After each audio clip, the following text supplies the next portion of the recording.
À Berlin, une petite baraque en préfabriqué était devenue l'un des symboles de la guerre froide. Le Checkpoint Charlie a disparu aujourd'hui.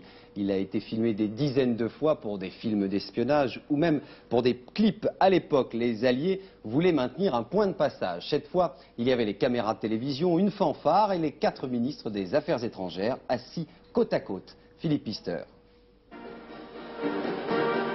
Une simple guérite qui s'élève aux accents d'une fanfare militaire, Checkpoint Charlie a vécu. Presque 30 ans de bons et loyaux services, une cérémonie d'adieu en la présence des ministres des Affaires étrangères des Alliés de la Deuxième Guerre mondiale et de ceux des deux Allemagnes.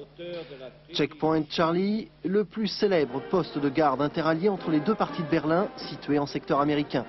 Checkpoint, en bon français, point de contrôle.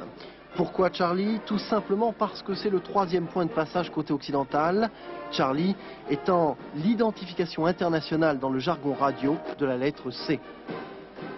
22 septembre 61, 5 semaines après la construction du mur, Checkpoint Charlie est installé, histoire d'affirmer le droit des 3 alliés occidentaux à circuler dans tout Berlin.